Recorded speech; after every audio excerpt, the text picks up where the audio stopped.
Hi guys, I'm Kasha. Welcome to the channel and welcome as always to our coffee times. And for today's video, I decided to talk about some type of movie that is not being done so much, but there are quite a few ones out there that are worth your time. So we're here to talk about movies that take place on stage. It's coffee time.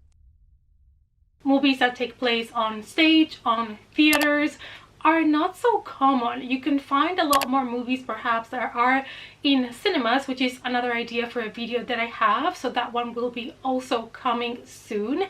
But I decided to start with a classic, with movies that take place on some sort of stage, and I could find a lot of oldies, but there doesn't seem to be many new horror movies that take place in these scenarios. And I was really intrigued and I wanted to make a video to talk to you about the movies that I do know and see if you guys had any recommendations for me. So where did it all start? So theater and the connection to horror movies started in the European filmmakers that used to make movies on the silent era. They incorporated grand guignol dramatics and expressionistic stage techniques into early movies like Waxworks and The Hands of Orleg. But with time, it is actually the theater that has taken horror movies, and we've been able to see adaptations on stage of The Night of the Living Dead or The Exorcist. We are going to start, and we're going back in time to one of the first movies to incorporate this, and it is also a movie that has been remade many times, and that is The Phantom of the Opera from 1925. This is a silent film adaptation of the book by the same name, and we follow Lon Chaney. He plays a character of the Phantom, who is a deformed human being that lives hiding in the opera. The film remains most famous for Chaney's ghastly self-devised makeup, which was kept a studio secret until the film's premiere.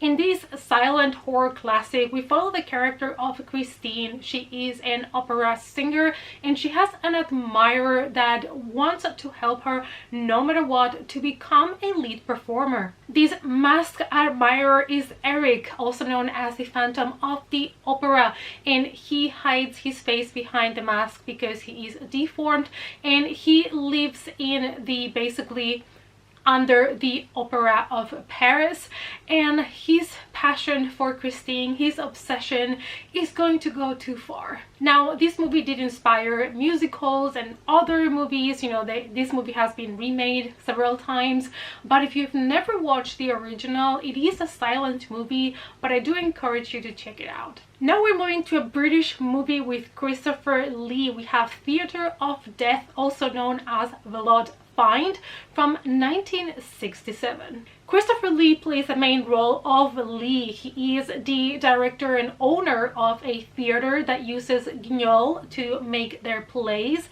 and he is a very successful businessman until a series of murders are connected back to his business. The movie is going to please people that love a good mystery. Now, this one does have a very slow pace, and there's also a lot of chunks in the movie where the main characters are nowhere to be seen, which can be a little bit annoying. But come on, it's Christopher Lee. If you have not checked this one out, you have to. We have another British horror movie directed by Pete Walker, and that is The Flesh and Blood Show from 1972. This is a low-budget British movie that has influences from Agatha Christie, and we follow a group of actors that are, preparing a play, and there is this maniac killer that starts targeting them, so they start dying one by one. In this movie, you're going to see a lot of flesh. Now, sadly, there is not so much of the blood part.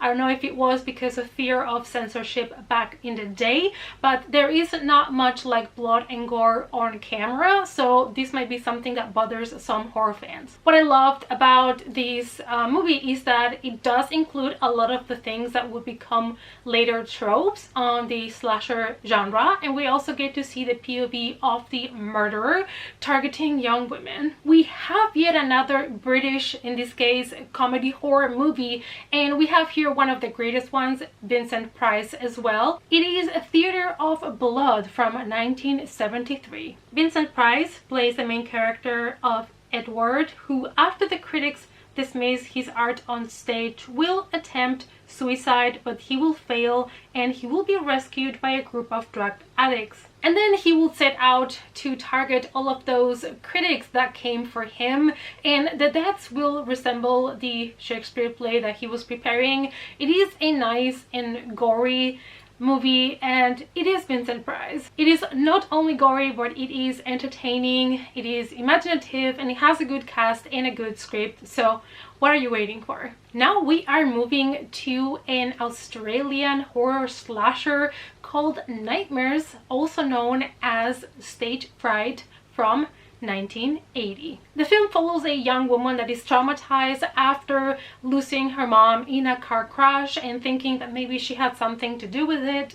When she's cast in a play called Comedy of Blood, her psychosis turns into a murder spree, and her weapon of choice to attack the victims is a shard of glass. This is a low-budget, forgotten, hidden gem that has actually some decent acting. This Australian slasher, it is gory, it's intense, and it kind of has a little bit of a giallo flavor. Now we're moving to Italy, and we have an Italian slasher called Stage Fright from 1987, but it's also known originally as Deliria. The film is about a group of stage actors and crew locking themselves inside a theater for rehearsal of a musical production, unaware that an escaped mental patient has been locked inside with them. The director decided to base this movie in just one night, and we are all feeling trapped in the theater with the actors and the crew, and this helps with the tension, with the feeling of being claustrophobic. And also, you know, you're gonna get a lot of different shots because you're gonna get things from the changing rooms to the rafters.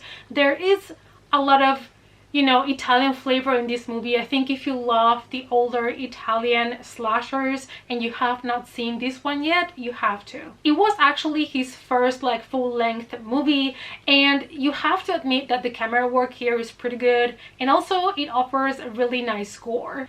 And now we're going to a classic. This is one of my favorite ones from this list, and that is Dario Argento's Opera from 1987, also known as Terror at the Opera, and it is an Italian giallo film written and directed by Dario Argento. The film's plot focuses on a young soprano who becomes involved in a series of murders being committed inside an opera house by a masked killer. We have to praise this movie for the music, the editing, the camera angles, and the great direction from Argento. What I really loved about this movie is how they integrated the soundtrack, and I also love the cinematography of this movie. And again, if you're somebody that loves Italian giallo movies, this is a must watch for you. Now we have one that it's not going to be everybody's cup of tea, and that is The Theater of the Bizarre from 2011. This is a horror anthology that includes 6 different segments by 6 different directors, one of them being Tom Savini, whom I love. So as always, it tends to happen in anthologies. Maybe some of these stories are going to be for you and others might not be your cup of tea. The 6 stories are presented within a connecting framework, Theater Guignol.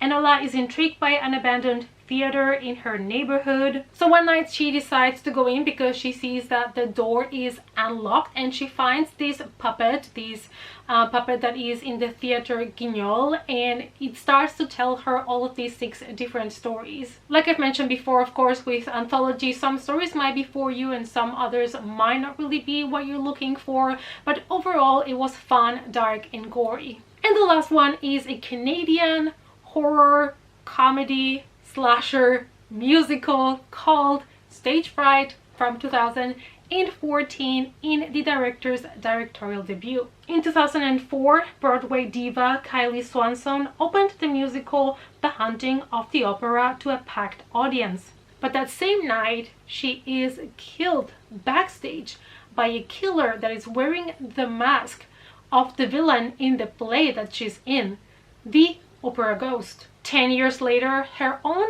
daughter at a camp is going to take the lead role in the same musical, and while they are on stage, people start to get killed. Alright guys, so this was a short but hopefully good recommendation video of just movies that are based on stage at a theater. If you know of any other ones, please let me know down below, because I personally cannot remember anymore, but I'm always curious to see movies based on theaters. I think it has so much atmosphere, or in an opera, it's just like something else. It has a different touch, a different feel to it. I hope that you enjoyed the video. I hope that maybe you found one or two movies that you didn't know of and you would like to check out yourself. Thanks so much for watching, you guys. Please give the video a big thumbs up, and I hope to see you all, as always, in our next coffee time. Bye!